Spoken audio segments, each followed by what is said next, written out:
భువన చైతన్య ప్రసారం. నమస్కారం, మన ధర్మం కార్యక్రమానికి స్వాగతం. ఇవాళ మన ధర్మం కార్యక్రమంలో మన ధర్మ సందేహాలను నివృత్తి చేసేందుకు మనతో పాటు ఉన్నారు ప్రముఖ ఆధ్యాత్మికవేత్త బ్రహ్మశ్రీ బుర్రా భాస్కర శర్మ గారు. గురుగారు నమస్కారం. నమస్తే అమ్మా. గురుగారు, వేదాలను అపౌరుషేయాలు అని పేర్కొంటారు, అంటే ఏమిటో తెలియజేస్తారా? వేదములు అంటేనే తెలియజేయునవి అని అర్థం. నివేదించుట అని మనం అంటాం కదా, నివేదించుట, తెలియజేసేవి. ఎవరు తెలియజేశారు? పరబ్రహ్మమే తెలియజేశారు. పరబ్రహ్మమే తన యొక్క ఉచ్ఛ్వాస నిశ్వాసల ద్వారా ఆ వేదములను తెలియజేశారు.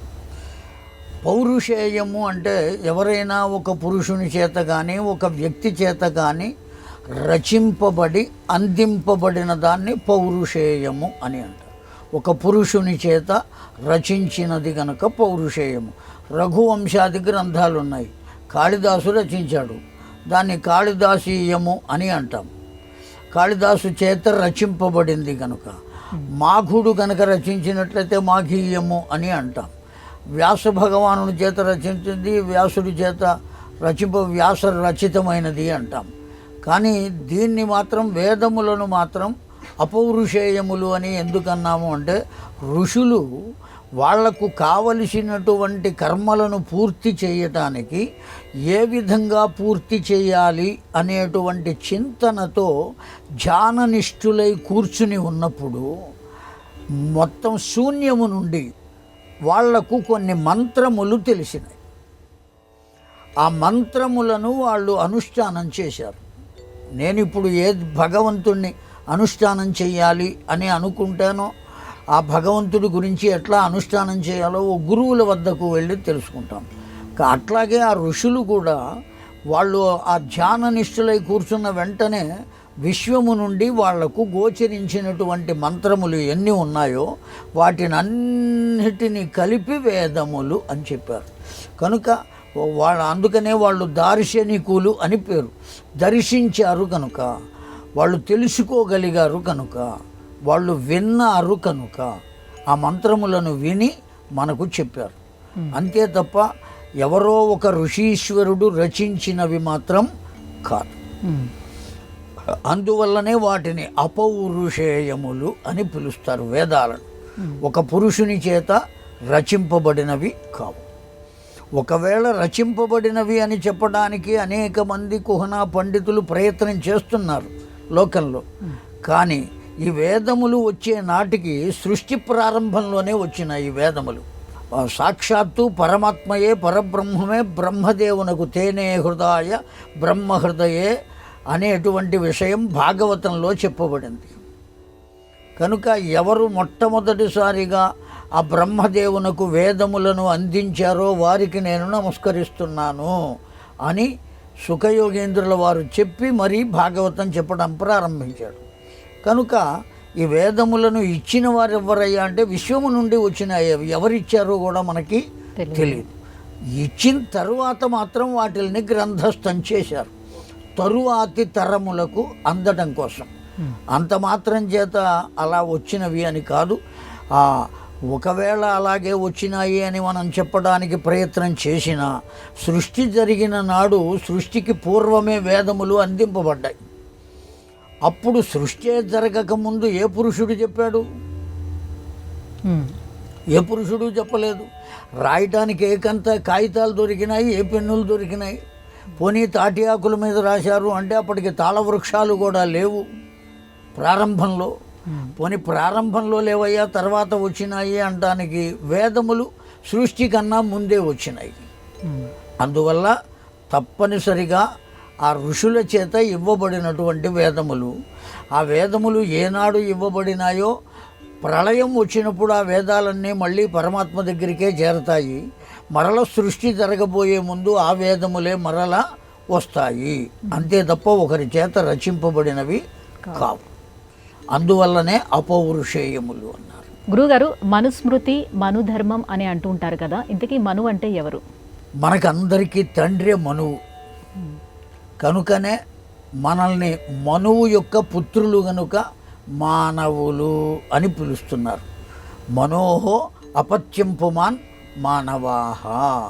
ఆ మనువు యొక్క సంతానము అందరూ మానవులు. మీరు మానవులు, నేను మానవులు, మనం అందరం కూడా మనువు యొక్క సంతతి. 14 మంది మనువులు ఉంటారు. ఈ 14 మంది మనువులు వాళ్ళ కాల పరిమితి వరకు పని చేస్తారు. వాళ్ళు ఎవరయ్యా అంటే పరిపాలకులు. వాళ్లకు స్వయంగా వేరే నామం ఉన్నప్పటికీ వాళ్ళని మనువు అనే పిలుస్తారు.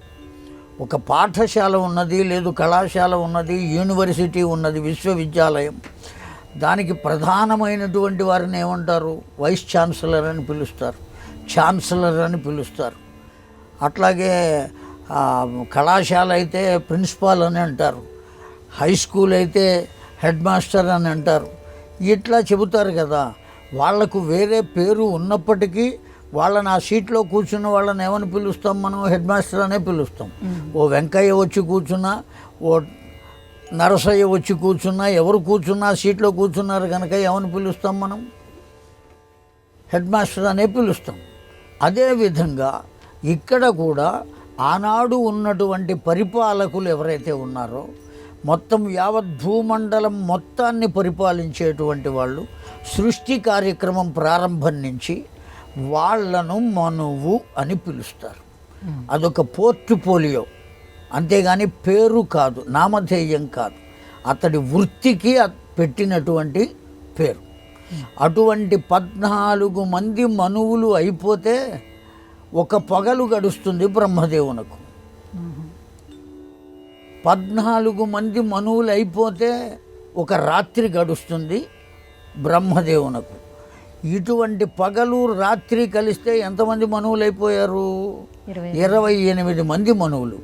ఇట్లా 28 మంది మనువులు ఎంతకాలం అవ్వాలి అంటే 365 సంవత్సరాలు 5 రోజులు గడవాలి.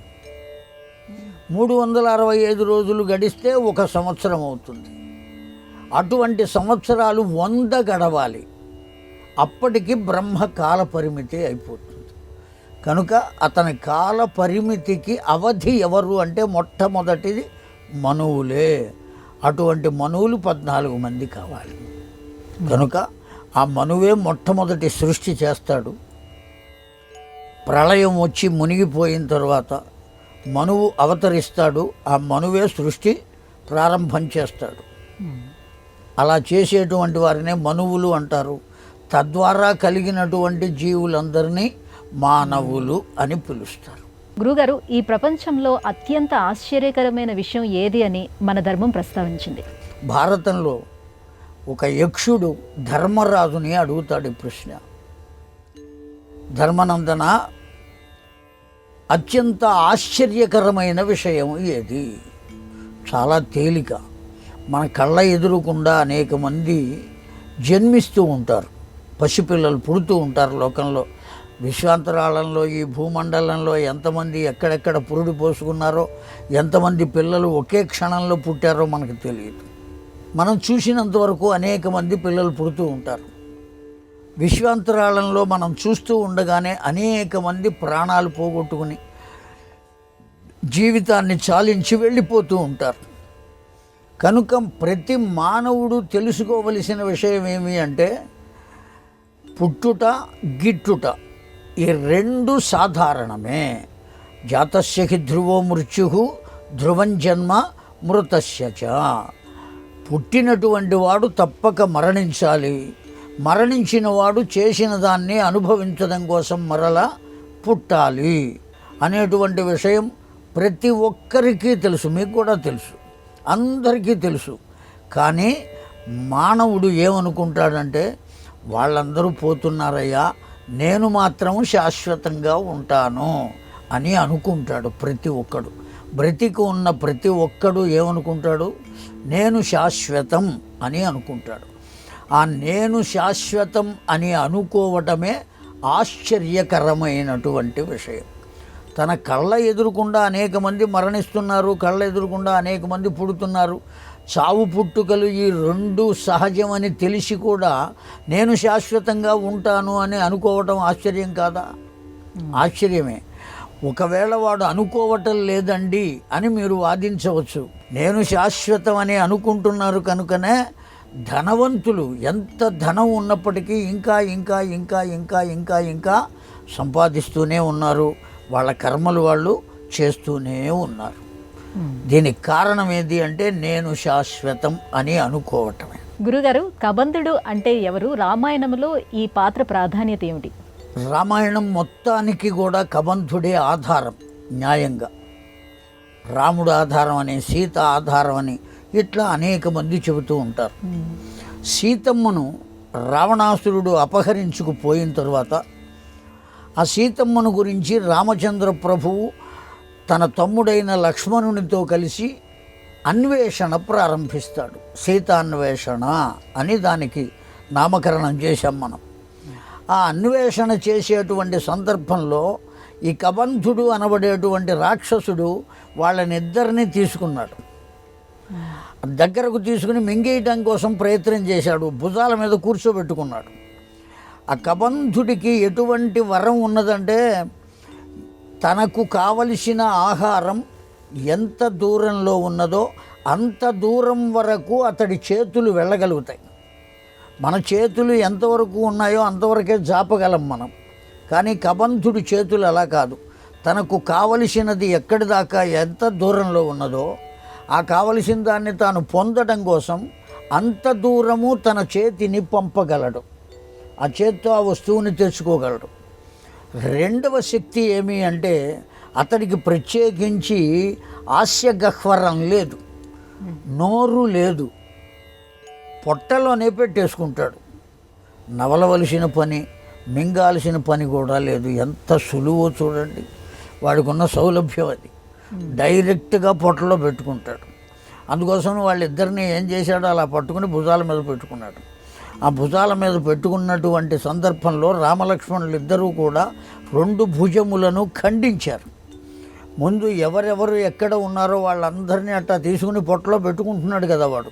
ఆ చేతులే లేకుండా చేస్తే ఇంకా ఎవరిని తీసుకునేటువంటి ఆవశ్యకత ఉండదు. ఆ కారణం చేత రెండు చేతులు ఛేదించారు. ఛేదించిన తర్వాత వీళ్ళు ఎవరు అనేటువంటి విషయం కబంధుడికి తెలిసింది.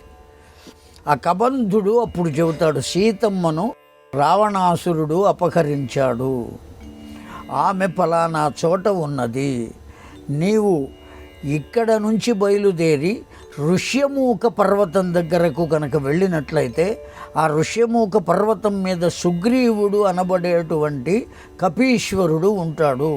అతడు నీకు సీతాన్వేషణలో కానీ సీతను మరల తిరిగి పొందటంలో కానీ సహకరించగలడు. కనుక నీవు ఆ సుగ్రీవుని వద్దకు వెళ్ళవలసింది అని రామునకు సీతమ్మ జాడను, ఎవరి ద్వారా సీతమ్మను పొందవచ్చో ఆ విషయాన్ని కూడా తెలియచేసినటువంటి వాడు కబంధుడే. ఆ కబంధుడే కనుక లేకపోయినట్లయితే, అతడు చెప్పకపోయినట్లయితే ఏ విధంగానూ రాముడు పొందగలిగేటువంటి వాడు కాదు. రాముడు దైవం కదా అనే భావన ఉండుండవచ్చు. అయినప్పటికీ రాముడు మాత్రం నేనే దైవాన్ని అని ఎక్కడా ప్రదర్శించలేదు. అహం మానుషమన్యే అని చెప్పాడు. ఆ కారణం చేత తాను మానవుడుగానే ఉన్నాడు కనుక దుఃఖపడుతూనే ఉంటాడు.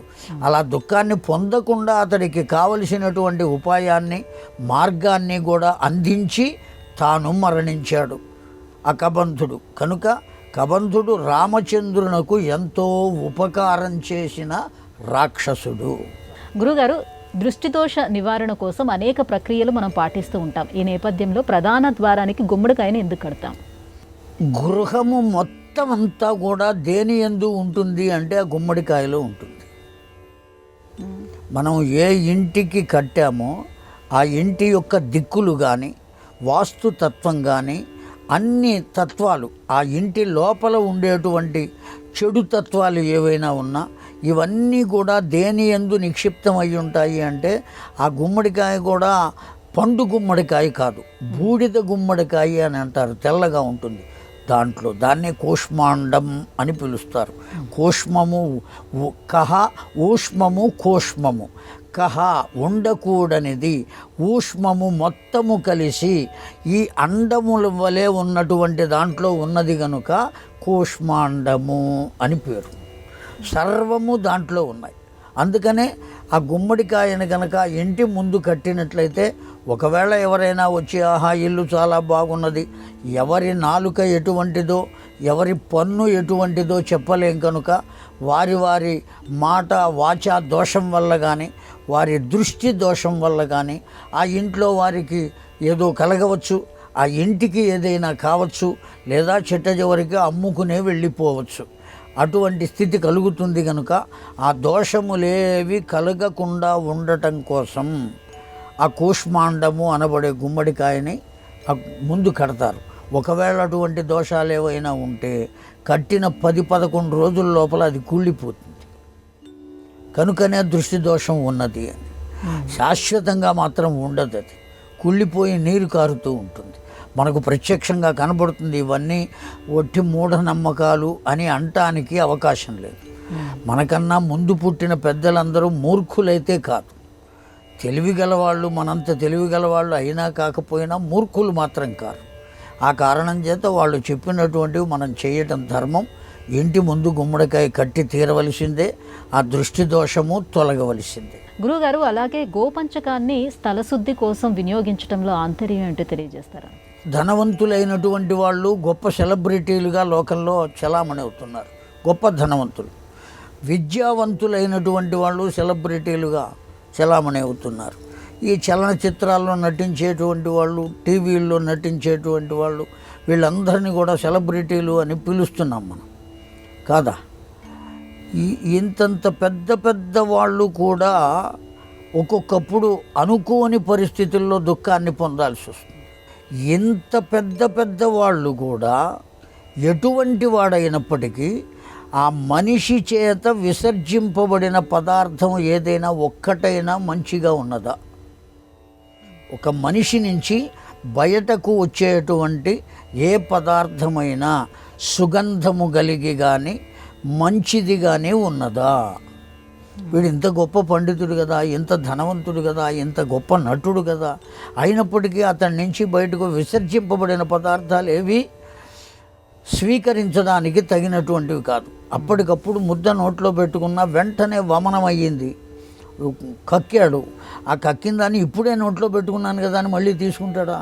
వాడే తీసుకోడు, ఇంకొకళ్ళ సంగతి దేవుడు కదా.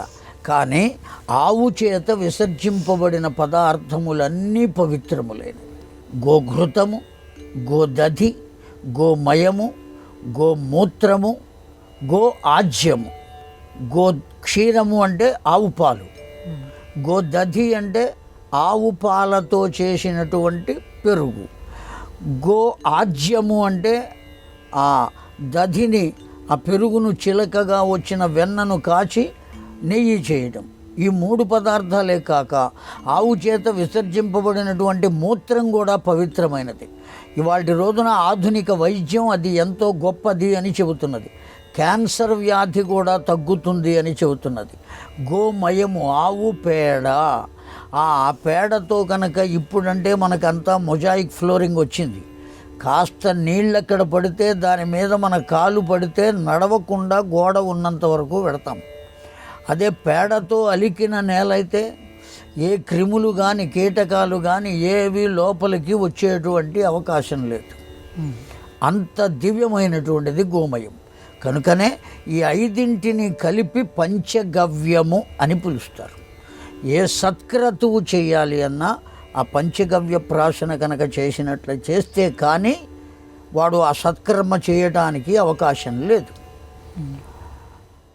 మనం పైన ఉన్న శరీరానికి ఉన్న మలినాలు ఏ సబ్బో రుద్దుకుని స్నానం చేస్తే పోవచ్చు, కానీ ఎముకలకు, మాంసానికి, ఆ పేగులకు పట్టుకుని ఉన్న పాపాలు ఉంటాయి. అవి పోవాలి అంటే ఈ పంచగవ్య ప్రాశన చేయాలి. ఈ 5 కలిపి చిలికి తీర్థంగా తీసుకుంటారు. అంత గొప్పది ఆ ఆవు యొక్క పంచితం. కనుకనే ఆవు పంచితాన్ని పుణ్యాహవాచనం అయిన తర్వాత దాంతో కలిపి ఆ ఆవు పంచితాన్ని ఇంటి నిండా చల్లినట్లయితే ఇతపూర్వం ఆ ఇంటి దగ్గర, ఆ స్థలం దగ్గర ఏ విధమైన దుష్కర్మలు జరిగినా వాటి దోషాలు ఉండకుండా, ఖాళీగా భూమి ఉన్నప్పుడు ఎవడు ఏ పని చేశాడో తెలియదు. కనుక వాటి దుష్ఫలితాలు లేకుండా పోవటం కోసం అత్యంత పవిత్రంగా లోకంలో చెప్పుకోబడుతున్న వేదముల చేత చెప్పబడిన పురాణముల చేత చెప్పబడినటువంటి పంచగవ్యములను కనుక వాడినట్లయితే ఆ దోషాలన్నీ తొలగిపోతాయి. మనము తీసుకుంటేనే మన దోషాలు పోతున్నాయి. గొప్ప అర్హత కలుగుతుంది ఓ యజ్ఞం చేయడానికి, ఓ సత్క్రతువు చేయడానికి. కనుక ఆ ఇంటిలో కూడా మొత్తం చల్లినట్లయితే ఆ ఇల్లు పవిత్రం అవుతుంది. మనం హాయిగా దైవ కర్మలన్నీ ఆ ఇంట్లో చేసుకోవచ్చు. అందుకోసమనే జరుగుతారు. గురుగారు, పూజా మందిర విషయంలో మనం పాటించవలసినటువంటి నియమాలు ఏమిటి? పూజా మందిరం, ఇంట్లో ఉండేటువంటి పూజా మందిరం ఎప్పుడూ కూడా మనము ఎంత ఎత్తు ఉన్నామో అంతకన్నా తక్కువగా ఉండాలి. మనకన్నా ఎత్తుగా ఉండకూడదు. మనం ఎంత ఎత్తున్నామో దానికన్నా తక్కువలో ఉండాలి, తక్కువ ఎత్తులో ఉండాలి. మనం కూర్చుని పూజ చేసేటప్పుడు భగవంతుని కన్నా కింద కూర్చోవాలి. కనుక పూజా మందిరం ఎత్తు మీద ఉండాలి, మనకన్నా ఎత్తు లేకుండా ఉండాలి, అంత చిన్నదిగా ఉండాలి. దేవాలయం ఎంత ఉన్నదో మనకు బాగా కోట్లు ఉన్నాయి కదా అని ఇంట్లోనే దేవాలయం కట్టుకుంటే అది సరైనది కాదు. కనుక ఆ ప్రమాణంలో ఉండాలి, మనకన్నా తక్కువ ప్రమాణంలో ఉండాలి. మనం కింద కూర్చుంటే ఎత్తు మీద భగవంతుడు ఉన్నట్లుగా ఉండాలి. అంతేగాని భగవంతుడిని కింద పీట మీద పెట్టి నాకు మోకాళ్ళు నొప్పులుగా ఉన్నాయి కనుక నేను కుర్చీ వేసి కూర్చుని చేస్తాను అంటే అది సరైనటువంటిది కాదు. అలా ఉండాలి. ఆ పూజా మందిరంలో ఉండేటువంటి విగ్రహాలు కేవలం ఆ యజమాని, ఇంటి యజమాని ఎవరైతే ఉన్నారో వాళ్ళ అంగుష్టం అంటే బటన వేలు ఇది ఎంత ఉన్నదో అంత ఉండాలి. మినిమం, మ్యాక్సిమం ఎంత ఉండాలి అంటే 6 అంగుళములు ఉండవచ్చు. అంతకన్నా ఎత్తు ఎక్కువ ఉండకూడదు. ఆ విగ్రహాలు కూడా ఓపిక ఉంటే బంగారంతో ఉండవచ్చు, లేదా వెండివి ఉండవచ్చు, రాగివి ఉండవచ్చు, మట్టివి కూడా ఉండవచ్చు, పంచలోహాలతో ఉండవచ్చు. ఈ విధంగా చేయాలి. ఆ పూజ చేసేటువంటి క్రమాన్ని తెలుసుకుని మనం పూజ చేయాలి. ఇవన్నీ ఏర్పాటు చేసుకున్న తర్వాత కేవలం ఊరికే ఒక నమస్కారం పెట్టి వెళ్ళిపోతే బాగుండదు. మన ఇంటికి ఎవరైనా వస్తే వాళ్ళు రాగానే వాళ్ళను కూర్చోబెట్టి టీవీ ఆన్ చేసి మనం కూడా టీవీ చూస్తూ వాళ్ళను కూడా చూడండి అంటే వాళ్ళు ఎంతసేపు కూర్చుంటారు అక్కడ? నేను వచ్చింది దేనికి, కనీసం నాతో మాట్లాడటం లేదు కదా అని వెళ్ళిపోతాడు. భగవంతుడు కూడా అంతే. కనుక మనం ఆ కూర్చునే కొద్దిసేపు అయినా మనస్సును పూర్తిగా భగవంతుని యందు ఉంచి అర్చన చేయగలిగితే ఆ భగవంతుని యొక్క దివ్యమైనటువంటి అనుగ్రహాన్ని మనం పొందుతాం. రెండవది, వంట ఇంటికి పూజా మందిరానికి దూరం ఉండాలి. 2 కలిపి ఉండరాదు. లౌకికమైనటువంటి బాధ కూడా ఉంది దానివల్ల. ఆవిడ వంట చేస్తూ ఉంటుంది, వీడు పూజ చేసే సమయంలో ఆ ఇంగు, ఆ తాలింపులు అవన్నీ వేస్తుంటే ఆ గుమ్మగుమ్మలు నాసాపుటాలకు అంది వాడికి పెరపెరలాడుతుంది. ఇక పూజ వద్దు, ఏమి వద్దు అనుకుని అక్కడ పడేస్తాడు, వడ్డించమంటాడు. పూజ సాగదు. అందువల్ల ఈశాన్య మూలలో పూజా మందిరం ఉండాలి, ఆగ్నేయ మూలలో వంటగది ఉండాలి అని వాస్తుశాస్త్రం కూడా చెప్పింది. ఇది నియమం. గురుగారు, ఇవాళ మన ధర్మం కార్యక్రమంలో మాకు వచ్చినటువంటి ఈ ధర్మ సందేహాలన్నీ కూడా నివృత్తి చేసినందుకు ధన్యవాదాలండి. శ్రీమాత్రే నమః. ఇది ఇవాళ మన ధర్మం కార్యక్రమం. రేపు మన ధర్మం కార్యక్రమంలో మళ్ళీ కలుసుకుందాం. నమస్కారం. ఈ కార్యక్రమాన్ని తిరిగి చూడాలనుకుంటే www.youtube.com/@ETV Life Spiritual లో చూడవచ్చు.